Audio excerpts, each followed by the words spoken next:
స్తోత్రము కలుగును గాక. హల్లెలూయా. ప్రియమైనటువంటి దేవుని పిల్లలారా, మీ అందరికీ కూడా ఈ యొక్క పునరుద్ధానపు దిన దీవెనలను ఆశీర్వాదాలను మీకు అందిస్తూ మరి యొక్క వాక్యాన్ని మీ అందరికీ తెలియజేయాలని ఆశపడుతూ వస్తూ ఉన్నాను. మనం ఇక్కడ 125వ అధ్యాయం కీర్తన గ్రంథాన్ని ఈ రోజున మనం చదివాం. కానీ పోయిన వారం కూడా నేను ఇదే వాక్యాన్ని మరి చెప్పాను. ఆ వాక్యం మరి కంటిన్యూషన్గా మరి ఇప్పుడు దాన్ని నేను మీ ముందుకు తీసుకొని వస్తున్నాను. ఎందుకంటే పోయిన వారం చెప్పినటువంటి వాక్యము, మీ శరీరములను దేవునికి అప్పగించుకొనుడి. అంటే మన దేవునికి ఈ యొక్క ఆపాద మస్తకాన్ని ఆయనకు అంకితం చేసినప్పుడే నువ్వు నిజమైనటువంటి భక్తుడిగా, నిజమైనటువంటి భక్తురాలిగా, దేవుని యొక్క బిడ్డగా మీరు నిలబడతారనేటువంటిది దేవుని యొక్క వాక్యం మనతో మాట్లాడుతూ ఉంది. దేవునికి స్తోత్రము కలుగును గాక. అందుకనే మనం ఈ యొక్క వాక్యాన్ని మనం ఎంత జాగ్రత్తగా మనం దేవుని యొక్క వాక్యాన్ని ధ్యానం చేస్తే, ఎంతగా దేవుని స్తుతిస్తే, ఎంతగా దేవుణ్ణి ఆరాధిస్తే, ఎంతగా దేవుణ్ణి ప్రేమిస్తే అప్పుడే దేవుడు ఆయన ఆత్మతో మనల్ని నింపుతాడు. ఈ శరీరం దేవునికి సరెండర్ అయిపోతూ ఉంటుంది. నీకు తెలియకుండానే నీ చేతులు, నీకు తెలియకుండానే నీ కాళ్ళు, నీ కళ్ళు, నీ నోరు సమస్తము కూడా దేవుని స్తుతిస్తూనే ఉండాలి. ప్రతి విషయంలో కూడా ఈ యొక్క ఆపాద మస్తకం దేవునికి మనము సమర్పించుకున్నప్పుడే దేవుడు తన అద్భుతమైనటువంటి కార్యాన్ని మనకు జరిగిస్తాడని ప్రభు మనకు తెలియజేస్తున్నాడు. ప్రియ దేవుని పిల్లలారా, చూడండి, పోయిన వారం మీకు నేను తెలియజేశాను. ఎక్కడ వరకు చెప్పాను అనంటే, కొరింథీయులకు రాసినటువంటి మొదటి పత్రిక 9వ అధ్యాయం 27వ వచనం వరకు చెప్పాను. అయితే మరలా మనం అక్కడి నుంచే మనం స్టార్ట్ చేసుకుందాం. ఇక్కడ 125వ అధ్యాయం కీర్తన గ్రంథంలో దేవుడు మనతో ఏం మాట్లాడాడు అనంటే, యెహోవా యందు నమ్మిక ఉంచువారు కదలక నిత్యము సియోను కొండవలే ఉందురు. కదలక నిత్యము అంటే యెహోవా యందు నమ్మిక ఉంచువారు, నీ నమ్మకం, నీ శరీరం దేవునికి అప్పగించినప్పుడు, నీ యొక్క ఆపాద మస్తకం ఆయనకు అంకితం చేసినప్పుడు పూర్తి నమ్మకంతో, ప్రభువా ఇదిగో నాయన, ఈ యొక్క శరీరము నువ్విచ్చిందే, ఈ ప్రాణం నువ్విచ్చిందే, కానీ నా ఈ ప్రాణముతోనూ ఈ శరీరముతోనూ నిన్ను స్తుతిస్తున్నాను, నిన్ను ఆరాధిస్తున్నాను. కనుక ఈ యొక్క శరీరానికి ఏ విధమైనటువంటి లోపం వచ్చినా, నా యొక్క ప్రాణానికి ఏ విధమైనటువంటి అపాయం కలిగినా నువ్వు తప్పించే దేవుడవు, నన్ను బాగు చేసే దేవుడవు నీవే. కాబట్టి నేను నీకు సరెండర్ అయిపోయాను. కాబట్టి నన్ను జ్ఞాపకం చేసుకోమని దేవుణ్ణి మనం అడుగుతూ ఈ యొక్క శరీరాన్ని మనం ఏం చేయాలనేటువంటిది మనం ఇక్కడ చూసినప్పుడు, మనం ఇక్కడ చూద్దాం. కొరింథీయులకు రాసినటువంటి మొదటి పత్రిక 9వ అధ్యాయం 27వ వచనంలో దేవుడు ఒక చక్కని మాటను దేవుడు మనతో మాట్లాడుతున్నాడు. ప్రియ దేవుని పిల్లలారా, ఇక్కడ 9వ అధ్యాయం 27వ వచనంలో ఆయన ఏమంటాడు అని అంటే, గాలిని కొట్టినట్లు నేను పోట్లాడుటలేదు గాని, గాలిని కొట్టినట్టు నేను పోట్లాడుటలేదు గాని అంటే పోట్లాట. దేనికి పోట్లాట? శరీరముతో పోట్లాట. దేనితో పోట్లాట? మన యొక్క ఆశలతో పోట్లాట. దేంతో పోట్లాట? మన కోరికలతో పోట్లాట. దేంతో పోట్లాట? ఈ లోకములో ఉన్నటువంటి సమస్తము, ఈ యొక్క కళ్ళు, ఈ యొక్క నోరు, ఈ యొక్క చెవులు, ఈ యొక్క ముక్కు, ఈ యొక్క శరీరం అంతా కూడా ప్రతిదీ అది కావాలని కోరుకుంటున్నప్పుడు వీటితోనే మన పోట్లాట జరుగుతూ ఉంది. ఇక్కడ నేను గాలిని కొట్టినట్టు నేను పోట్లాడుటలేదు, కానీ ఒకవేళ ఇతరులకు నేను ప్రకటించిన తర్వాత నేనే భ్రష్టుడనైపోదునేమో అని నా శరీరమును నేను నలగొట్టుకొనుచున్నాను. దేవునికి స్తోత్రము. హల్లెలూయా. శరీరాన్ని లోబరుచుకొని దాన్ని నలగొట్టుకుంటున్నాడంట ఆయన. లోబరుచుకోవాలి, మనం శరీరాన్ని లోబరుచుకోవాలి. ఎందుకంటే నువ్వు ప్రకటిస్తానికి వెళుతున్నప్పుడు, లేకపోతే నువ్వు ఇతరులతో మాట్లాడుతున్నప్పుడు నీ కళ్ళు నిన్ను మోసం చేయొచ్చు, నీ మాట తోలనాడవచ్చు. ఇంకా మనం చూసినట్లయితే ప్రియ దేవుని పిల్లలారా, మన యొక్క చెవులు చెడ్డ మాటలు వినుచు ఈ యొక్క దేవుని యొక్క మాటలను మర్చిపోవడానికి అవకాశం కల్పించవచ్చు. ఇంకా మనం చూసినట్లయితే ఈ ముక్కు అద్భుతమైనటువంటి వాసనలను పసిగట్టి నీ వాక్యం మీద ధ్యానం లేకుండా పోవచ్చు. ఎందుకంటే నీ చేతులు కోరిన దాన్ని పట్టుకోవాలని ఆశతో ఆ చేతులు అటు చాపుతూ నువ్వు దేవుని యొక్క వాక్యానికి దూరం అయిపోవచ్చు. నీ కాళ్ళు వెళ్ళకూడనటువంటి ప్రాంతాలకి ఒక అడిగేద్దాం అనేటువంటి ఆలోచనలో నీ కాళ్ళు నిన్ను దారి తప్పించవచ్చు. ఈ పోట్లాట దేనికి అనుకుంటున్నారు? మొత్తం ఈ శరీరం మీద ఈ పోట్లాట. ఈ పోట్లాడి ఆ దేవుని యొక్క వాక్యం చెప్పి ఒకవేళ నేను భ్రష్టుడనైపోతానేమోనని ఆ యొక్క శరీరాన్ని లోబరుచుకొనుచు దాన్ని నలగొట్టుకుంటున్నాను అన్నాడు ఆ యొక్క అపోస్తలుడు పౌలు గారు. ప్రియ దేవుని పిల్లలారా, ఓ ప్రియ సహోదరుడా, ఓ ప్రియ సహోదరి, నీవు కూడా జ్ఞాపకం చేసుకో. నువ్వు దేవుని యొక్క వాక్యాన్ని వినడానికి నువ్వు దేవుని మందిరంలోకి వెళ్ళి ఉన్నావేమో. ఒకవేళ నువ్వు కోరిన దాన్ని కావాలని నీ కళ్ళు నిన్ను ప్రేరేపిస్తున్నాయేమో, నువ్వు వెళ్లాల్సినటువంటి ప్రాంతానికి వెళ్ళమని నీ మనసు నిన్ను ప్రేరేపిస్తున్నదేమో, నీ కాళ్ళు, నీ చేతులు, నీ యొక్క హృదయము నిన్ను ఆ విధముగా నడిపిస్తున్నాయేమో. ఒక్కసారి ఆలోచించుకొని నీవు వీటి మీద పోట్లాడటం నేర్చుకో. ఇతరుల మీద పోట్లాడటం కాదు.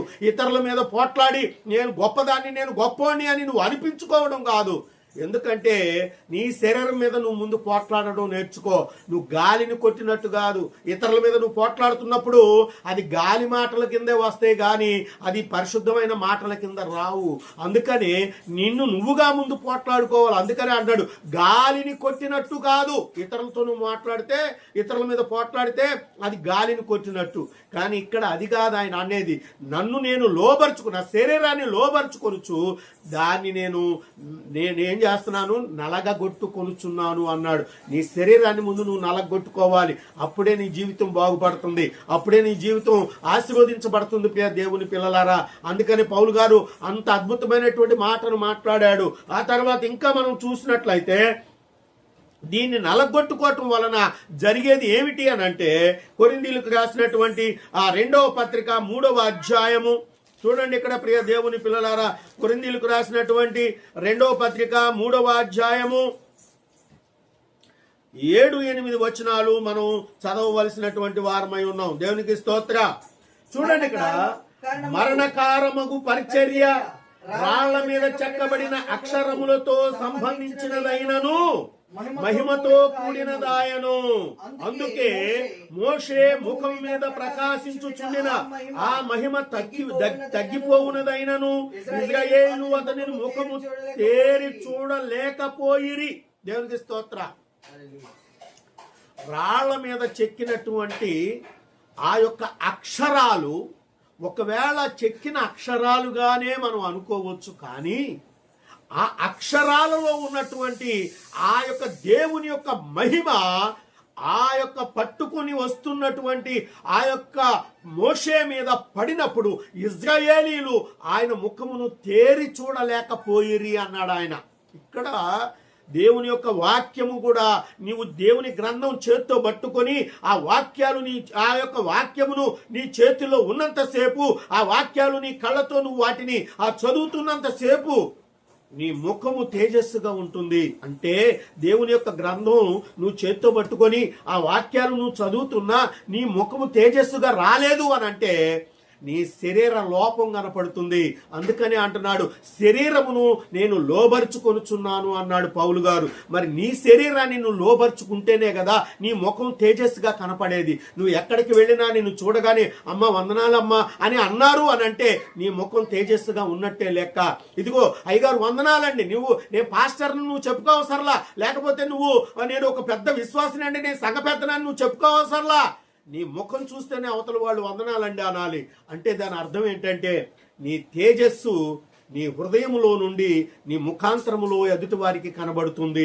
అనగా నీ హృదయము పరిశుద్ధంగా ఉంది, నీ హృదయము తేట తెల్లంగా ఉంది, నీ హృదయము నిండా దేవుని యొక్క మాటలు ఉన్నాయి. కనుకనే నీ ముఖము ఆ తేజస్సుతో నింపబడి ఉన్నది. దేవుని పిల్లలారా, ఆ తేజస్సు నువ్వు సంపాదించుకోవాలి ఈ రోజున. ఆ తేజస్సు నీ దగ్గర లేకపోతే, ఆ హృదయం నిండా దేవుని మాటలు లేకపోతే నువ్వు ఎందుకు పనికిరాని వాడిగానే ఉంటావు. ఎప్పుడు చూసినా జిడ్డుగారుతున్నటువంటి ఆ ముఖమే కనపడతా ఉంటుంది. దానివల్ల ఉపయోగం ఏం లేదు. డబ్బు ఉండొచ్చు, మనకి డబ్బు ఉండొచ్చు, మేడలు ఉండొచ్చు, మేడలు భోగాలు అన్నీ ఉండొచ్చు, వెండి ఉండొచ్చు, బంగారం ఉండొచ్చు, కార్లు ఉండొచ్చు, అన్నీ ఉన్నప్పటికీ కూడా నీ ముఖంలో తేజస్సు లేదు అని అంటే నువ్వు సాతాను కుమారుడివే గాని దేవుని కుమారుడవు అనబడవు. అంటే ఇక్కడ ఆ మాటను చాలా చక్కగా అంటున్నాడు ఆయన. ఏమంటున్నాడు? ఆ మహిమ తగ్గిపోవునదైనను ఇశ్రాయేలీలు అతని ముఖమును తేరి చూడలేకపోయిరి. అవతలవాడు దుష్టుడై ఉండొచ్చు, లేకపోతే అవిశ్వాసి అయి ఉండొచ్చు, లేకపోతే దేవుని ఎరుగని వారై ఉండొచ్చు, కానీ ఆ తగ్గిపోవచ్చున్నటువంటి ఆ దేవుని మహిమ అతని మీద ఉన్నంతసేపు కూడా అతని ముఖాన్ని తేరి చూడలేకపోతున్నారు.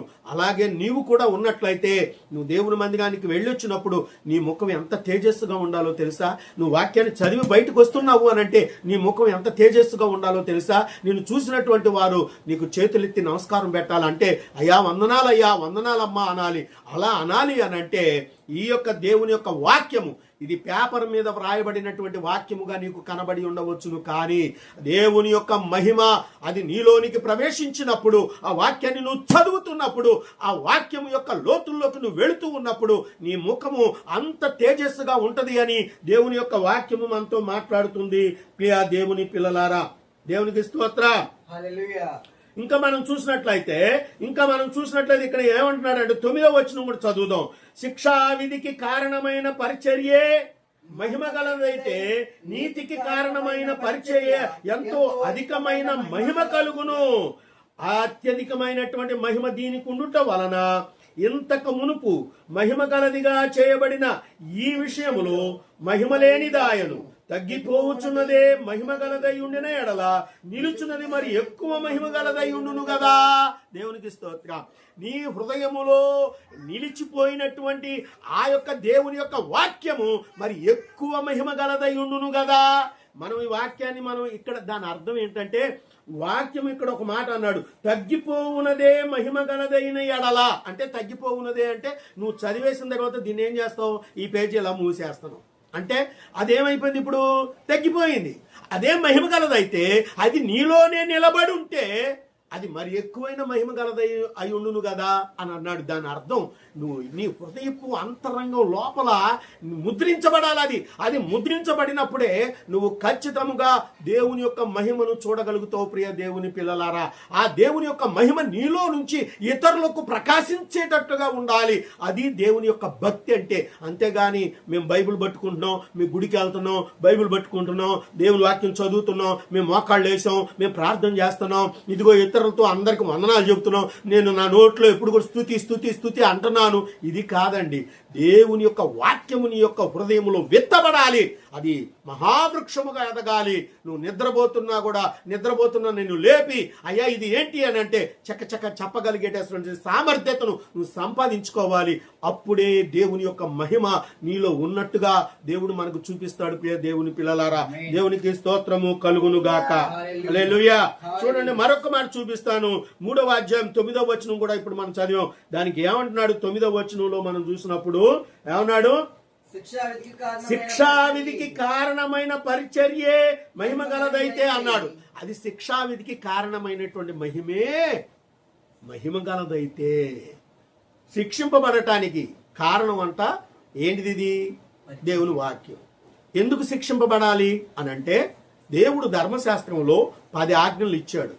ఏ ఒక్క ఆజ్ఞ తప్పినా నీకు శిక్ష గ్యారంటీ అన్నాడు ఆయన. అంటే వాక్యం మనం చదువుతున్నప్పుడు వాక్యము కూడా మనల్ని శిక్షించేదిగా ఉన్నది. ఆ వాక్యము కూడా నిన్ను రక్షించేదిగా ఉన్నది.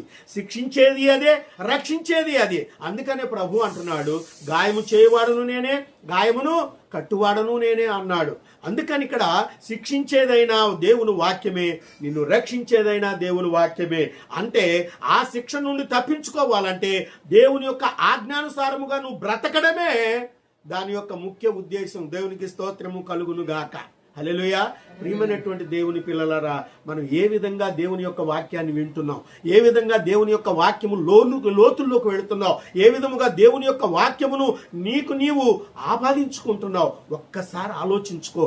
దేవుని యొక్క వాక్యము నీ హృదయంలో ఉండుట లేదు అని దేవుడు ఎంతగానో ఆయన బాధపడుతున్నాడు. ప్రియ దేవుని పిల్లలారా, దేవునికి స్తోత్రము కలుగును గాక. హల్లెలూయా. చూడండి, ఇక్కడ మరొక మాట నేను మీకు చూపిస్తాను. ప్రియ దేవుని పిల్లలారా, ఫిలిప్పీలకు రాసినటువంటి పత్రిక, ఒక్కసారి మనం ఫిలిప్పీ పత్రికలోకి వచ్చినట్లయితే దేవుడు ఇక్కడ ఒక మాటను మనకు తెలియజేస్తున్నాడు. 3వ అధ్యాయము 10వ వచనములో నుండి మనం దీన్ని 16 వరకు చదువుకుంటూనే వెళ్ళాలి. ఇక్కడ ఎందుకు అంటున్నాడు అనంటే, ఇక్కడ ఆయన అంటున్నాడు, ఏ విధము చేతనైనను మృతులలో నుండి నాకు పునరుద్ధానము కలుగవలెనని ఆయన మరణ విషయంలో సమానానుభవము గలవాడనగుట ఎట్టుదో ఎరుగు నిమిత్తము ఆయన పునరుద్ధాన బలమును ఎరుగు నిమిత్తము ఆయన శ్రమలలో పాలివాడనైవుట ఎట్టిదో ఎరుగు నిమిత్తము సమస్తము నష్టపరుచుకొని పెంటతో సమానముగా ఎంచుకున్నాను అన్నాడు. అంటే మనం ఈ లోకంలో ఉన్నటువంటి సమస్తాన్ని కూడా మనం నష్టపరుచుకొని పెంటతో సమానంగా ఎంచుకోవాలి. దాంతో నాకేం పని? మనం చూడాలి ప్రియ దేవుని పిల్లలారా, మనం ఎక్కడ దెబ్బతింటున్నాము అని అంటే, క్రైస్తవుడు ఎక్కడ పడిపోతున్నాడు అంటే, ఎక్కడ వాడి ముఖంలో తేజస్సు తగ్గిపోతుంది అంటే, మొట్టమొదటిది తిండి, ఈ కడుపు. దీని విషయంలోనే, ఈ ఆహార విషయంలోనే మనం పడిపోతున్నాం. ఆహార విషయంలోనే మనము దేవునికి దూరం అయిపోతున్నాం. ఆహార విషయంలోనే దేవుని యొక్క మహాకృపను మనం పొందుకోలేకపోతున్నాం. ప్రతిదాన్ని కూడా పెంటతో సమానంగా ఎంచుకోవాలి. ఎందుకంటే నాకు వాళ్ళు పెట్టలేదు, వీళ్ళు పెట్టలేదు, నేను వస్తే మీరు నాకు అది ఇవ్వలేదు, ఇది ఇవ్వలేదు అని మనం అనుకోకూడదు. అందుకనే దేవుడు ఒక చోటకి వచ్చినప్పుడు ఒక వ్యభిచారి అనేటువంటి స్త్రీ పేతురు గారి దగ్గరకు వచ్చినప్పుడు యేసు ప్రభు అక్కడ కూర్చొని ఉంటే ఆమె ఏం చేసిందో తెలుసండి, ఆమె తన కన్నీళ్లతో దేవుని యొక్క పాదాలు కడుగుతూ ఉందట. అప్పుడు అక్కడ నించున్నటువంటి సీమోను ఏమనుకుంటున్నాడంటే మనసులో, ఇంత పాపి అయినటువంటి ఈ స్త్రీ ఆయన కాళ్ళు పట్టుకొని ఇలా చేస్తుంది కదా, ఈమె ఎవరో ఆయనకి తెలియదా, ఎందుకు ఇలా అనుకుంటున్నాడు అని ఆ యొక్క సీమోను పేతురు అలా మనసులో అనుకుంటాడు. ఆయన మనసులో అనుకున్నప్పుడు ఎమ్మటే ప్రభు తలెత్తి అంటున్నాడు, సీమోను అని అంటాడు. ప్రభువా అంటాడు, నేను నీ ఇంటికి వచ్చాను కదా, నువ్వు నా కాళ్ళకు నీళ్ళు ఇచ్చావా అన్నాడు. ఇవ్వలేదు. నువ్వు నా తలకు నూనె అంటావా అంటలేదు ప్రభువా. ఈమెయితే నా భూస్థాపన నిమిత్తము ఈ కార్యక్రమం అంతా చేస్తుంది.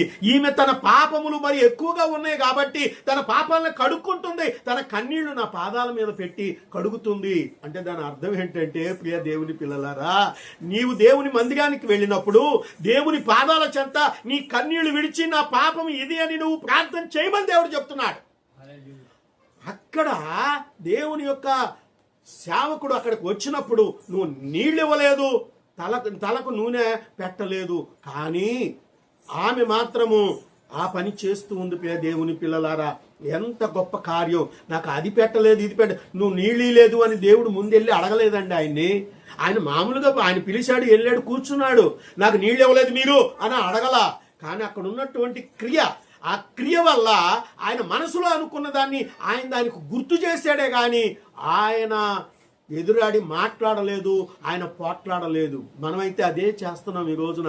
కేవలం తిండి కోసమే ముందు తొందరగా మనం ఇబ్బంది పడిపోతున్నాం. మనకి ఆసనం వేయలేదని మనం బాధపడిపోతాం, మనల్ని గౌరవించలేదని మనం బాధపడిపోతాం. ఇలా నువ్వు బాధపడిపోయి ఇతరుల మీద నువ్వు సణుగులు గొడుగులు ఉన్నాయే, అవన్నీ కూడా అంటున్నాడు, సమస్తాన్ని నష్టపరుచుకో. నిన్ను వాళ్ళు గౌరవించకపోయినా పర్వాలేదు, వాళ్ళు నిన్ను పిలవకపోయినా పర్వాలేదు, వాళ్ళు నిన్ను మాట్లాడమని అడగకపోయినా పర్వాలేదు. ఎందుకంటే వాళ్ళు నేను ఏమి అనకపోయినా నువ్వు మౌనంగా ఉండు, దేవుడు తన కార్యాన్ని జరిగిస్తాడు. ఎందుకంటే నువ్వు నష్టపరుచుకో. ఏ విషయంలో కూడా నువ్వు తొందరపడొద్దు. దేవుడు అదే కదా అడుగుతున్నాడు. ఓ ప్రియమైన దేవుని పిల్లలారా, దేనికోసం నువ్వు యొక్క పోరాటం? ఇంకా మనం కొంచెం కిందకు చూస్తే అంటాడు 12వ వచనం చూసినప్పుడు, ఇదివరకే నేను గెలిచితినని అయినను, ఇదివరకే సంపూర్ణ సిద్ధి పొందితిని అయినను నేను మనం ఏమనుకుంటామంటే, అమ్మా మీరు రక్షణ పొందా కానీ ఎవరన్నా అడిగితే మనం అంటాం, అబ్బో నేను 30 ఏళ్ల క్రితం బాప్తిసం తీసుకున్నానండి అంటాం. ఇక్కడ ఈయన ఏమంటాడంటే 12వ వచనంలో, ఇదివరకే నేను గెలిచి తిని అని అయినను, అంటే నేను గెలిచాను. ఎవరి మీద గెలిచావు? సాతాను మీద గెలిచావు. దేవుని సన్నిధికి వస్తున్నావు, వాటన్నిటి విషయంలో నేను గెలిచాను అనుకుంటున్నావు. మారు మనసు పొంది నేను బాప్తిసం తీసుకున్నాను అంటే నువ్వు గెలుపు అనుకుంటున్నావు.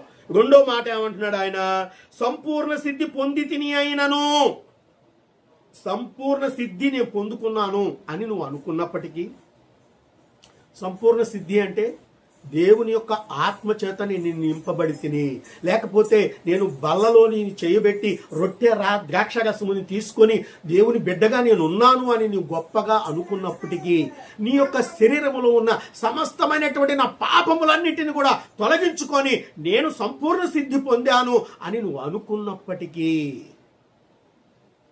ఏమన్నాడు? గాని నేను దేని నిమిత్తము క్రీస్తు చేత పట్టబడితునో దాని పట్టుకొనవలెనని పరిగెత్తుచున్నాను. దేవునికి స్తోత్ర. అంటే ఇక్కడ నువ్వు సంపూర్ణ సిద్ధి పొందుకున్నప్పటికీ పరలోక రాజ్యములో అడుగు పెట్టే వరకు కూడా నీ పరుగు పందెం ఆపకూడదు అన్నాడు. అది దాని సంగతి. ప్రతి నిత్యం ఏమండి మారుమనసు ఎప్పుడు పొందారు అని అడిగితే ఒక ఆయన అంటాడు, మారుమనసు ఇప్పుడేంటండి, నేను 40 ఏళ్ళు అవుతుంది, అప్పుడు పొందాను మారుమనసు అన్నాడు. ఇప్పుడు మరి ఆయన చేసేదంతా ఏంటి? అన్ని తప్పులే. ఆ అమ్మాయి చేసేదంతా ఏంటి?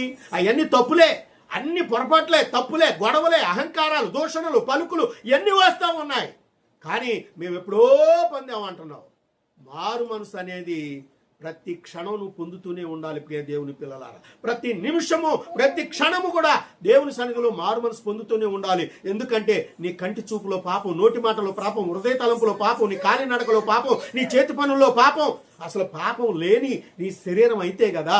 అందుకే ఈ శరీరాన్ని దేవునికి అప్పగించుకోవాలి అని చెప్పేది ఇక్కడ. నీ శరీరము మొత్తం కూడా దేవునికి అప్పగించుకోవాలి. అప్పుడే నువ్వు దేవుని బిడ్డగా నిలబడగలుగుతావు. అందుకని అన్నాడు, నేను సమస్తము నష్టపరుచుకుని నేను పెంటతో సమానంగా ఎంచుకున్నాను అన్నాడు. నీవు అలా ఎంచుకోగలుగుతున్నావా? ఓ ప్రియమైనటువంటి దేవుని పిల్లలారా, ఎవరో నిన్ను పొగిడితే నీకు లాభం రాదు. ఎవడో నిన్ను ఆ ఘనపరిస్తే ఆహా నేను గనున్నయ్యాను అని నువ్వు అనుకోవాల్సిన పని లేదు. ఎవరు ఎన్ని అనుకున్నా అనుకొని అనుకొని అనుకొని అనుకొని దేవుడు చూస్తున్నాడు. దేవుడు నిన్ను ఒక నాటికి నిన్ను ఘనపరుస్తాడు. దేవునికి స్తోత్రము కలుగును గాక. హల్లెలూయా. ఇంకా మనం కొంచెం కిందకి వెళ్దాం. అందుకని అంటాడు 13వ వచనం, సహోదరులారా నేను ఇదివరకే పట్టుకొని ఉన్నానని తలంచుకొను. మళ్ళీ ఇక్కడ ఒక మాట అంటున్నాడు, నేను ఇదివరకే పట్టుకొని ఉన్నానని తలంచుకొనను. ఏం పట్టుకున్నాడు ఆయన? దేవుని పాదాలు పట్టుకున్నాడు, దేవుని గ్రంథాన్ని పట్టుకున్నాడు, దేవుని యొక్క వాక్యాన్ని పట్టుకున్నాడు అని నేను అనుకోనను. తర్వాత అనుకోనను, అయితే ఒకటి చేయుచున్నాను, వెనక ఉన్నవి లక్ష్య పెట్టక ముందున్న వాటి కొరకై వేగిర పడుతున్నాను. ఏంటంట? దేనికోసం అంట? వెనకున్న వాటిని లక్ష్య పెట్టడంట. ఇప్పుడు నువ్వేం చేస్తున్నావు? నువ్వు వెనకేసుకున్న ఎన్ని ఉన్నాయని లెక్కేసుకోవడానికి నువ్వు ప్రయాణం చేస్తున్నావు. దేవునికి స్తోత్రం కలుగును గాక. నువ్వు వెనక ఎన్ని వేసుకున్నావు, ఎన్ని వేలు ఉన్నాయి, ఎన్ని లక్షలు ఉన్నాయి, ఎన్ని కోట్లు ఉన్నాయి, అదే లెక్క సరిపోతుంది నీకు. ఇంకా చూసినట్లయితే నా వెనక ఇంకెన్ని బిల్డింగులు ఉన్నాయి, అక్కడేంటి ఇక్కడేంటి ఇక్కడేంటి ఇవి చూసుకుంటున్నావు. నీ వెనక నువ్వు వేసుకున్న కోట్లు చూసుకుంటున్నావు. ఇవన్నీ కూడా ఈ లెక్కలే సరిపోతున్నాయి నీకు. దేవుని సన్నిధిలో నువ్వు దూరం అయిపోతున్నావు. నీకు ఆస్తి పెరిగే కొంది దేవునికి దూరం అవుతున్నావు. ఆ సంగతి గుర్తుపెట్టుకోవాలి. నువ్వు ఎంత ఉన్నప్పటికీ కూడా. అందుకని ఆయన అంటాడు, వెనకున్న వాటిని నేను లక్ష్య పెట్టక ముందున్న వాటికై వేగరపడుతున్నాను. ఇంకా మన ముందు బోల్డంత కార్యక్రమం ఉంది. నేను ముందు ఇంకా బోల్డ్ మజిలీలు దాటాలి. అప్పుడు కదా నేను పరలోకానికి వెళ్ళేది. ఈ మజిలీలన్నీ దాటుకుంటూ వెళ్ళాలి. ఎన్నో మనం చూసినట్లయితే ఎన్నో పొలిమేరలు దాటుకుంటూ వెళ్ళాలి ప్రియ దేవుని పిల్లలారా. ఎన్నో పొలిమేరలు ఉన్నాయి. ఒకటి కాదు, రెండు కాదు. నీ జీవితంలో దేవుడు అంటున్నాడు, మనిషికి దేవుడిచ్చిన ఆయుష్ 70 సంవత్సరాలు, అధిక బలం ఉన్న ఎడల 80 సంవత్సరాలు ఉన్నాయి. మరి ఎన్ని మజిలీలు దాటుకుంటూ వెళ్ళాలి, ఎన్ని చోట్లకు ప్రయాణం చేయాలి. ఈ సంవత్సరంలో ఈ రోజు గడిస్తే చాలనుకుంటే చాలు. దేవాయిదిగో ప్రభా, ఈ రోజు నువ్వు ఈ యొక్క దినం నన్ను గడిపినందుకు నీకు స్తోత్రాలని దేవుని స్తుతించటం నేర్చుకో. దేవునికి స్తోత్రము కలుగును గాక. ఎన్నో మజిలీలు ఉన్నాయి మనకి. ఆ మజిలీలు మనం దాటుకుంటూ వెళ్ళాలి. ఒకవేళ 70 ఏళ్ల వరకే నీ మజిలీ ఏమో, లేదా 80 ఏళ్ళు ఉంటావేమో, నీకు తెలియదు ప్రియ దేవుని పిల్లలారా. నీ మజిలీ ఎప్పుడు ఆగిపోద్దో నీకు తెలియదు. అక్కడి వరకు నువ్వు ఆగిపోతావేమో. అందుకని నువ్వు వేగిరపడాలి. దీని యొక్క శరీరమును దేవునికి నువ్వు సమర్పణ చేసుకోవాలి. అప్పుడే దేవుని యొక్క కృప నీలో ఉంటుంది. దేవునికి స్తోత్రము కలుగును గాక. హల్లెలూయా. చూడండి, ఇంకా కొంచెం మనం ముందుకెళ్తే 14వ వచనం చదువుదాం. క్రీస్తు యేసునందు దేవుని పరసంబంధమైన పిలుపుకు కలుగు బహుమానము పొందవలెనని గురి యొద్దకే పరిగెత్తుచున్నాను. దేవునికి స్తోత్రం. ఏమన్నాడు ఇక్కడ? క్రీస్తు యేసునందు దేవుని పరసంబంధమైన పిలుపుకు కలుగు బహుమానం. పరసంబంధమైన దేవుని పిలుపుకు కలుగు బహుమానం. ఆ బహుమానం కావాలి. ఇక్కడ బహుమానాలు కాదు. ఎవడో ఇచ్చే బహుమానం మనకి ఎందుకండి? ఎవడో ఇచ్చే బహుమానం మనకు దేనికండి? మనం ఆ బహుమానాల కోసం మనం పరుగులు పెట్టకూడదు. దేవునికి స్తోత్రము కలుగును గాక. హల్లెలూయా. ఈ మధ్యకాలంలో ఒక స్థలానికి నేను వెళ్ళాను. ఆ యొక్క స్థలములో మహామహులైనటువంటి వారందరూ కూడా ఉన్నారు. ఆ స్థలములో నేను వెళ్ళినప్పుడు నన్ను చూశారు, కానీ ఆ స్టేజి మీదకి నన్ను పిలవలేదు. వాళ్ళంతా అయిపోయిన తర్వాత బ్రదర్ వచ్చారా, మేము చూడలేదు బ్రదర్ అని అన్నారు. ప్రభువానికి స్తోత్రం నాయన అనుకున్నాను. నేనేమి అక్కడ బాధపడలేదు, నేను ఏమి కూడా వాళ్ళని ఒక మాట కూడా అనలేదు, నవ్వి ఊరుకున్నాను. దేవానికి స్తోత్రం నాయన, నీ కళ్ళు అందరినీ చూస్తున్నాయి, కానీ అది నీకే మహిమ కలుగునుగాక. ఇలాగే ప్రార్థన చేసుకున్నాను. అక్కడి నుంచి మేము బయలుదేరి వచ్చేసాం. ఆ తర్వాత కొద్ది రోజుల తర్వాత నేను రాజమండ్రి అనేటువంటి ప్రాంతం వెళ్ళాను. నేను అక్కడ ఒక మా పెద్దమ్మాయి దగ్గరికి వెళ్ళాను. నేను ఖాళీగా ఉండటం ఇష్టం లేక అక్కడ మరొక చర్చిలో వాక్యం చెబుదామని నేను వాళ్ళకి ఫోన్ చేసి, మా బాబాయ్ ఉన్నాడు అక్కడ, ఆయన్ని అడిగాను, బాబాయ్ ఇట్లా సంగతి అంటే, నాన్న నేను కనుక్కొని చెప్తాలే అన్నాడు. ప్రభువా నీకు స్తోత్రం అనుకున్నా, నేనేమీ అనుకోలేదు. కానీ అక్కడికి కాసేపు తర్వాత మరి దాని ముందు రోజు అడిగాను. ఆ రెండో రోజు నాకు పొద్దున్నే ఫోన్ వచ్చింది, నానా నువ్వు అర్జెంటుగా వచ్చేసే చర్చిలో నువ్వే వాక్యం చెప్పాలి అన్నాడు. దేవునికి స్తోత్రం అనుకొని ప్రార్థన చేసుకొని నేను నా భార్య బయలుదేరి వెళ్ళాం. అక్కడ నా పిల్లలు కూడా వచ్చారు, నా కోడళ్ళిద్దరు, మన కొడుకులు, అలాగే మేమంతా కూడా మా ఫ్యామిలీ అంతా కూడా అక్కడికి వెళ్ళాం. దేవుడు చేసిన గొప్ప కార్యం ఏంటో తెలుసా దేవుని ప్రియ పిల్లలారా? అక్కడ వాక్యం చెప్పిన తర్వాత సేవకుణ్ణి వాళ్ళు కూర్చోబెట్టి శాలువాలు కప్పి దండలేసి నన్ను సన్మానం చేశారు. ప్రభా ఇది నీకు మహిమ కలుగునుగాక. అక్కడ వాళ్ళు నన్ను గుర్తించలేదు, దేవుడు అక్కడ నన్ను గుర్తించాడు. ఇది చాలదా మనకి? నన్ను నీకు కావాలనుకొని వెళ్ళి చేపించుకునే దానికంటే కూడా నిన్ను వాళ్ళు పిలిచి నిన్ను సన్మానించడం ఎంత గొప్ప కార్యం అది మనం తెలుసుకోవాలి. ఇది నువ్వు తెలుసుకోవట్లా. నీ శరీరాన్ని దేవునికి అప్పచెబితే ఇలాంటి ఎన్నో గొప్ప గొప్ప కార్యాలు నువ్వు చూస్తావు. నువ్వు ప్రధానమంత్రులతో కూర్చుంటావు, ముఖ్యమంత్రులతో కూర్చుంటావు. ఎక్కడికి వెళ్ళినా కూడా అధికారంతో నువ్వు కూర్చొని మాట్లాడగలిగేటువంటి ఆ యొక్క గొప్ప ధన్యత దేవుడు నీకు ఇస్తాడు. ఎవరికి లేని ధన్యత నీకే కలుగుతుంది. ఎందుకంటే నీ శరీరాన్ని అప్పచెప్పినప్పుడు, ఎందుకంటే నీ శరీరాన్ని అప్పచెప్పినప్పుడు, నీ శరీరాన్ని దేవునికి నువ్వు అప్పచెప్పినప్పుడు ఇలాంటివన్నీ కూడా నువ్వు చూడగలుగుతావు. ప్రియ దేవుని పిల్లలారా, అవన్నీ కూడా నువ్వు చూడాలి అని అంటే నీ శరీరాన్ని దేవునికి అప్పచెప్పుకోవాలి. ఏం చెప్పుకోవాలి మనం? నీ శరీరాన్ని దేవునికి అప్పచెప్పాలి. పౌలు గారు అంటున్నాడు, నేను క్రీస్తును పోలి నడుచుకున్నట్లు మీరు నన్ను పోలి నడుచుకోండి అన్నాడు. ఎందుకంత ధైర్యంగా చెప్పాడు అంటే ఆయన సమస్తమును నష్టపరుచుకొని పెంటతో సమానంగా ఎంచుకున్నాడు కాబట్టి. ఆయన చెప్పగలిగిన ధైర్యం నీవు కూడా నీ సంఘానికి నువ్వు చెప్పగలుగుతావా? దేశమంతా నువ్వు చెప్పవసరం లేదు, సంఘానికి నువ్వు చెప్పుకోగలుగుతావా? నీ కుటుంబానికి నన్ను పోలి నడుచుకోండి అని చెప్పగలిగేటువంటి సామర్థ్యత నీకుందా?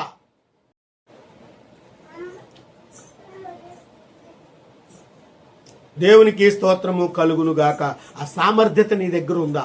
చెప్పుకోగలిగేటువంటి ధైర్యం నీ దగ్గర ఉందా?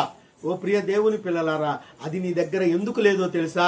నీవు శరీరానికి బానిసమైపోయావు. నువ్వు శరీరానికి బానిసగా మారిపోయావు. నీ శరీరం ఏది కావాలంటే అదే అనుకుంటున్నావు. నీ కళ్ళతో బానిసమైపోయావు, నీ నోటికి బానిసమైపోయావు. ఇంకా మనం చెప్పాలంటే నీవు నీ భార్యకు బానిసమైపోయావు, నీ భర్తకు నువ్వు బానిసమైపోయావు, నీ పిల్లలకు నువ్వు బానిసమైపోయావు, నీ ఆస్తికి నువ్వు బానిసమైపోయావు, నీకున్నటువంటి ఆ భోగభాగ్యాలకు బానిసమైపోయావు, నీకున్న వెండి బంగారానికి బానిసమైపోయావు, అన్నిటికీ బానిసమైపోయావు. అందుకనే ఆ దేవుని యొక్క మహిమను పొందలేకపోతున్నావు. ఈ శరీరాన్ని దేవునికి నువ్వు అప్పగించలేకపోతున్నావు. అందుకే కదా దేవుడు అంటున్నాడు. చూడండి, మరొక మాట చూపిస్తాను, 15వ వచనం. కాబట్టి మనలో సంపూర్ణమైన వారమందరము ఈ తాత్పర్యమే కలిగి ఉందము.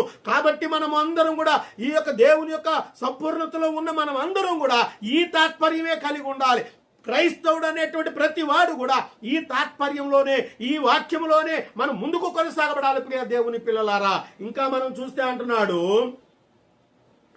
అప్పుడు దేని గురించి అయినను మీకు వేరు తాత్పర్యము కలిగి ఉన్నాయే కదా అది దేవుడు మీకు బయలుపరచును. ఒకవేళ వేరే తాత్పర్యం, వేరే ఆలోచన మీకు వస్తే దేవుడు నీకు బయలుపరుస్తాడు. ఇది ఖచ్చితమైనది కాదు, జాగ్రత్త సుమి అంటాడు.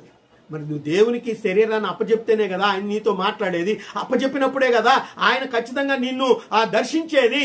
ఇది చెయ్యటం లేదు అని అంటే దాని అర్థం ఏంటి అని అంటే నువ్వు దేవునికి దూరంగా ఉన్నావు అని అర్థం. దేవునికి స్తోత్రము కలుగునుగాక. హల్లెలూయా. చూడండి ప్రియ దేవుని పిల్లలారా, 16వ వచనాన్ని మీకు నేను తెలియజేస్తాను. అయినను ఇప్పటి వరకు మనకు లభించిన దాన్ని బట్టియే క్రమముగా నడుచుకుందుము. దేవునికి స్తోత్ర. ఇప్పటి వరకు నీకు లభించిన దాన్ని బట్టే నువ్వు క్రమంగా నడుచుకోవాలి. లేని దానికోసం ఎందుకు పరుగులు పెడుతున్నావు? అందని చెట్టు ఎంతో ఎత్తులో ఉంది, అక్కడ కాయ ఉంది. ఆ కాయ కావాలనుకోవటం తప్పు లేదు, కానీ దానికోసం నువ్వు ప్రయాసపడుతున్నావే, అది తప్పు. ప్రభా, అంత ఎత్తులో ఉందయ్యా, నా ఆకలి తీరలేదయ్యా అని మోకరించి ప్రార్థన చేయి, కాయ నీ దగ్గరికి వస్తుంది. దేవునికి స్తోత్ర. హల్లెలూయా. ఇక్కడ మనం చూసినట్లయితే ఏలియా ఎక్కడికో వెళ్ళిపోయాడు. అక్కడ ఒక బదరీ వృక్షం కింద కూర్చొని ఉన్నాడు. అక్కడ కూర్చొని ఉన్నాడు. ప్రభా, ఏంటయ్యా అని. దేవుడు దేంతో పంపించాడండి? ఒక రొట్టె, ఒక మాంసపు ముక్క, ఒక కాకి తీసుకొచ్చి ఆహారం పెట్టి ఆయన్ని పోషించింది కదా. నిన్ను పోషించడా ప్రియ దేవుని పిల్లలారా? ఎందుకు పోషించడు నిన్ను? నువ్వు దేవునికి నువ్వెందుకు లోబడటం లేదు? ఇది గొప్ప అద్భుతమైనటువంటి కార్యమని నీవు ఎరగవా? దేవునికి స్తోత్రము కలుగునుగాక. హల్లెలూయా. నీ శరీరాన్ని దేవునికి లోబరుచుకోవాలి.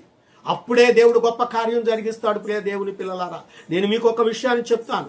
30 సంవత్సరాల క్రితం, 30 ఏళ్ల క్రితం నేను ఒక విషయాన్ని నేను మీకు చెప్పాలనుకుంటున్నాను.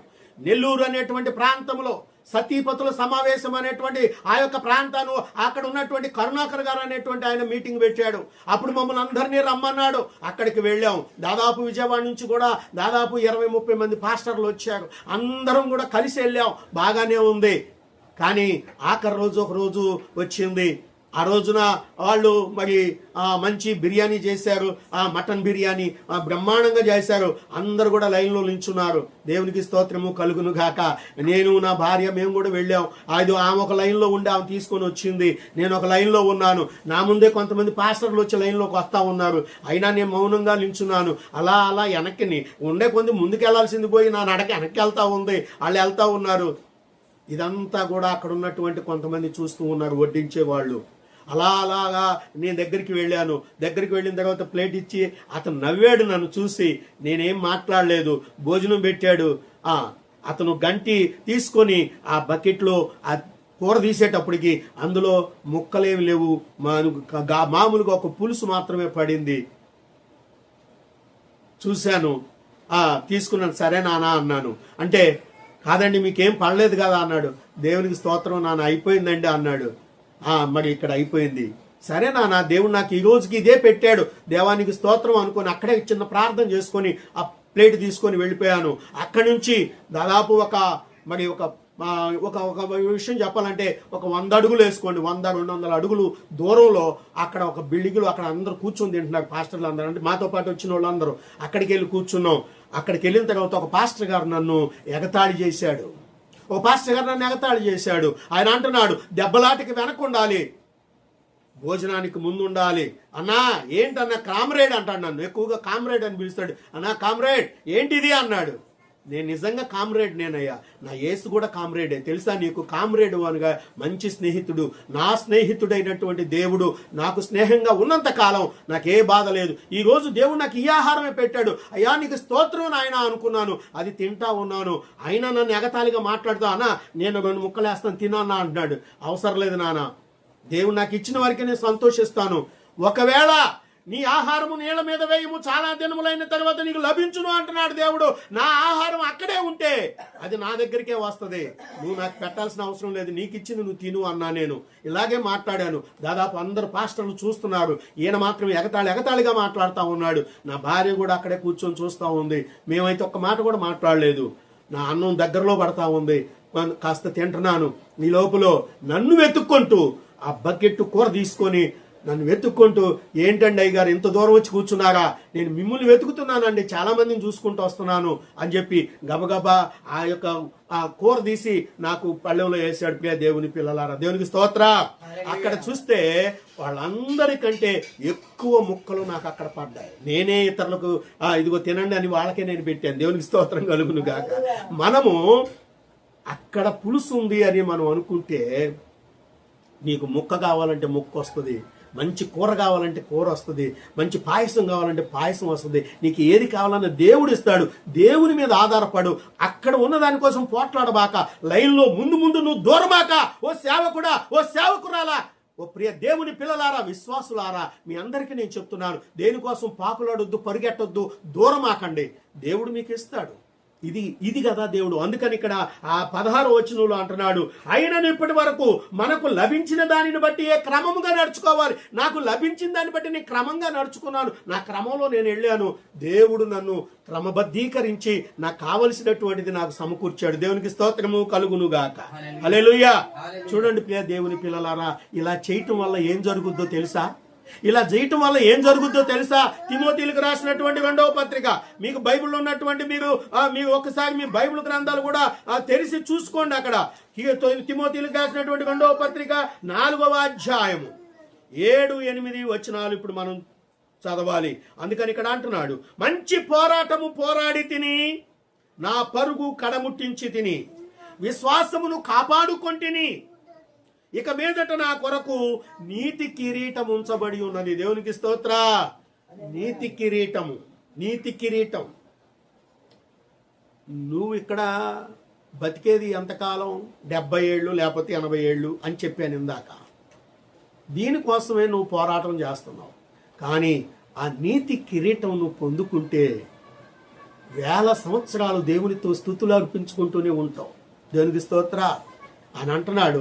అందుకనే అపొస్తలుడు భక్తుడైనటువంటి దావీదు అంటున్నాడు, నా దేవుని సన్నిధిలో ఒక దినము గడిపితే 1000 దినముల కంటే శ్రేష్టము అన్నాడు. 1000 దినముల కంటే శ్రేష్టము అన్నాడు.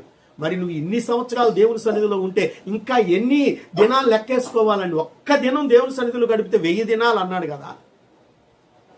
ఆ లెక్కలో మరి నువ్వు ఎన్ని దినాలు దేవుని సన్నిధిలో గడుపుతున్నావు, ఎన్ని సంవత్సరాలు దేవునితో బతకడానికి సిద్ధపడుతున్నావు ఆలోచన చేసుకో. దేవుడు ఇదే కదా మనతో మాట్లాడుతున్నాడు. నీతి కిరీటాన్ని పొందుకోవటానికే నీవు నీ శరీరమును దేవునికి అర్పించాలి. నీ శరీరాన్ని నువ్వు దేవునికి అర్పించినప్పుడే, ఆపాద మస్తకాన్ని దేవునికి నువ్వు సమర్పించినప్పుడే నువ్వు ఈ నీతి కిరీటాన్ని పొందుకోగలవు. నేను గెలిచాను నువ్వు అనుకోవద్దు. గెలుపు ఇంకా ముందు ఉంది. ఇంకా గెలుచుకుంటూనే వెళ్ళాలి మనం. ఆ గెలుపు మన ముందు ఉంది కాబట్టి దాని నిమిత్తమే మనం ప్రయాణం చేయాలని ప్రభు పేరట నేను మీకు మనవి చేస్తున్నాను ప్రియ దేవుని పిల్లలారా. కాబట్టి మనం ఏంటంటే మన శరీరమును దేవునికి అర్పణ చేసుకోవలసినటువంటి వారమై ఉన్నాం. ఆ విధంగా ముందుకు సాగుతూ దేవుని యొక్క కృపలో వర్ధిల్లుతూ ఆయన ఆశీర్వాదమును, ఆయన కృపను, ఆయన మహిమను, ఆయన బలమును మనం పొందుకొని ముందుకు సాగుదాం. దేవుడు తన వాక్యమును తన వినికిడిలో దీవించి ఆశీర్వదించి నడిపించును గాక. ఆమేన్. అటువంటి పాస్టర్ గారు మనల్ని ప్రార్థనలో నడిపిస్తారు. ప్రార్థన చేసుకుందాం. కళ్ళు మూసుకోండి. విన్న వాక్యాన్ని బట్టి మరి వాక్యానుసారంగా మనం ఎలా ఉన్నాము, వాక్యానికి లోబడుతున్నామా, బద్దులు అయ్యామా లేదా, వాక్యం మరొక్కసారి విమర్శన చేసుకున్నాం, ప్రార్థన చేసుకున్నాం. కళ్ళు మూసుకోండి. ఇప్పటి వరకు చెప్పబడ్డ వాక్యాన్ని బట్టి మరి ప్రయోజనుడు అనేకంగా వాక్యాలు మరి ప్రకటించుకున్నాడు. ఆ వాక్యాన్ని బట్టి మనం ఏమై ఉన్నామో ఒకసారి విమర్శన చేసుకున్నాం, ప్రార్థన చేసుకుందాం. కళ్ళు మూసుకోండి. మరి ఇప్పుడు విన్న వాక్యాన్ని బట్టి మనం వాక్యానికి మరి లోబడుతున్నావా, వాక్యానికి మరి వింటున్నావా, లోకాన్ని విని విడిచిపెడుతున్నావా, ఎలా ఉన్నాం మనం ఆత్మ విమర్శన చేసుకుందాం, ప్రార్థన చేసుకుందాం. స్తోత్రములు స్తోత్రములు స్తోత్రము నాయన. మహాగరుడమైన యేసయ్యా నీకు వందనాలు, స్తోత్రాలు. సర్వోన్నతుడా నీకు స్తోత్రాలు, సర్వ సృష్టికర్త నీకు స్తోత్రాలు, లోకరక్షకానికి స్తోత్రాలు నాయన. నీకు వందనాలు చెల్లించుకుంటున్నాం ప్రభా. నాయన విన్న వాక్యాన్ని బట్టి ప్రభా నీకు స్తోత్రాలు అయ్యా, నీకు వందనాలు ప్రభా. బిడ్డలు వింటున్నారు కానీ విడిచిపెడుతున్నారు ప్రభా. వాక్యము నాయన తండ్రి లోతుల్లోకి నాయన వారి హృదయంలోకి చొచ్చుకుపోనట్టుగా సహాయం ఇచ్చి నాయన నీకు స్తోత్రాలు. విని విడిచిపెట్టడం కాదయ్యా నాయనా, నీకు స్తోత్రాలు ప్రభా. నీకు వందనాలు. వాక్యానికి లోబడి ప్రభా నాయనానికి స్తోత్ర, వాక్యానుసారంగా నడుచుకునే బిడ్డలుగా చేయ్యా. యేసయ్యానికి స్తోత్రాలు నాయన. నీకు వందనాలు చెల్లిస్తున్నానయ్యా. ఈ పునరుద్ధానం నాయన నీ దాసుడు నిలబడి ప్రభా అయ్యా ఏమి కావాలో నీ బిడ్డలకి నాయన అయ్యా అందించి ఉంచాడు ప్రభా వాక్యాన్ని. ప్రభానికి స్తోత్రాలు నాయన. విన్న వాక్యాలతో నాయన విశ్వాసాన్ని పురుగలుపుకుంటూ ప్రభా విశ్వాసంతో నాయన నా తండ్రి నీకు స్తోత్రాలు నాయన. ఆధారం చేసుకొని ప్రభా మన జీవితాలని మార్చుకునేలాగున నాయన పాపము నుంచి లోకం నుంచి విడుదల పొందుకున్నట్టుగా సహాయం ఇచ్చేయ్యా. శ్రమల్లో ఉన్న వారికి విడుదల దయచేయి నాయనా, నీకు స్తోత్రాలు. బలహీనులు బలవంతులుగా చేయి నాయనా, నీకు స్తోత్రాలు. కృంగిన వారిని లేవనెత్తు నాయనా, నీకు స్తోత్రాలు. నీ వాక్యాన్ని ఆధారం చేసుకొని నాయనా నీ బిడ్డలు నడుచుకునేలాగున సహాయం ఇచ్చేయ్యా. గొప్ప దేవా నీకు వందనాలయ్యా, నీకు స్తోత్రాలు చెల్లించుకుంటున్నాము నాయన. ఈ దినమందు ఎంతమంది బిడ్డలైతే వింటున్నారో అటు ప్రతి కుటుంబాన్ని మీరు రక్షించండి నాయన. రక్షణ పొందుకున్నకు సహాయం ఇచ్చేయండి నాయన. ఆసక్తి దయచేయండి నాయన, నీకు స్తోత్రాలు ప్రభా. యేసయ్యా మరలా మేము వినాలి ఈ వాక్యాన్ని ప్రభా అని ఆసక్తి కలిగే బిడ్డలుగా చేయి నాయన, నీకు స్తోత్రాలు. ప్రతి బిడ్డతో మీరు మాట్లాడుచున్నందుకే నీకు వందనాలు ప్రభా. సమస్త చిరులారా మీరు నా యొద్దకు రండి అని పిలుస్తున్నాడు నాయనా, నీకు వందనాలు. గొప్ప దేవా నీకే స్తుతులు చెల్లించుకుంటున్నావు నాయన. అయ్యా నీ దాసుని ఒక్కసారి మీరు జ్ఞాపకం చేసుకుని నీ దాసుని చుట్టూ నీ కంచె నీ కాపుదల దయచేయండి ప్రభా, నీకు స్తోత్రాలు. మంచి ఆరోగ్యం శక్తిని బలమును దయచేయండి. ఇంకా అనేక స్థలాల్లో వాడబడే కృపను దయచేయండి నాయన, నీకు స్తోత్రాలు. ఇంకా అనేక దూర ప్రాంతాలు నాయన ఎత్తైన స్థలాలు ప్రభా అయ్యా ఇంకా నాయన తండ్రి తిరిగి నీ సువార్త ప్రకటించుటకు నాయన నీ దాసునికి మంచి శక్తిని బలమును ఆరోగ్యము దయచేయి నాయన, నీకు వందనాలు స్తోత్రాలు ప్రభా. అయ్యా ప్రతి బిడ్డకు కూడా నాయన విని నాయన దాన్ని విడిచిపెట్టగా వాక్యానుసారంగా నడుచుకునే బిడ్డలుగా దయచేసి సహాయం ఇచ్చేయమని అయ్యా. ఇప్పటి వరకు ఉన్న ప్రతి ఒక్క బిడ్డని మీరు జ్ఞాపకం చేసుకోమని ఈ మనవులని నీ సన్నిధిలో చేర్చుకొని తగిన ప్రతిఫలం దయచేయమని యేసయ్య పరిశుద్ధ నామంలో అడిగి వేడుకుంటున్నాను తండ్రి. తండ్రి అయిన దేవుని దీవెన, కుమారుడైనటువంటి యేసుక్రీస్తు వారి కృప, పరిశుద్ధాత్మ దేవుని సన్నిధి సహవాసము కుడి వచ్చిన బిడ్డలకు భూలోకములో ఉన్న సకల పరిశుద్ధులకు చేరి వచ్చిన వారికి కుడి వచ్చిన ముఖ్యముగా ఈ శబ్దాంతరము ద్వారా అందరి బిడ్డలైతే నీ యొక్క వాక్యాన్ని వింటున్నారో అట్టి వారందరికీ సదాతోడే నడిపించును గాక. ఆమేన్ ఆమేన్ ఆమేన్. అందరూ మిమ్ములను మీ కుటుంబాలను దీవించును గాక. స్తోత్రం.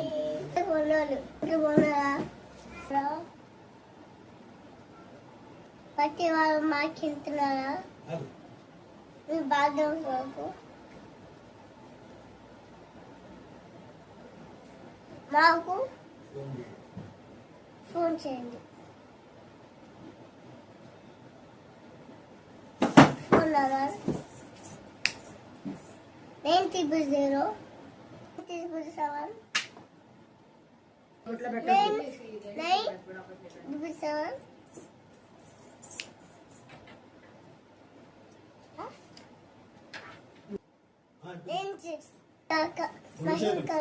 977 అందరికీ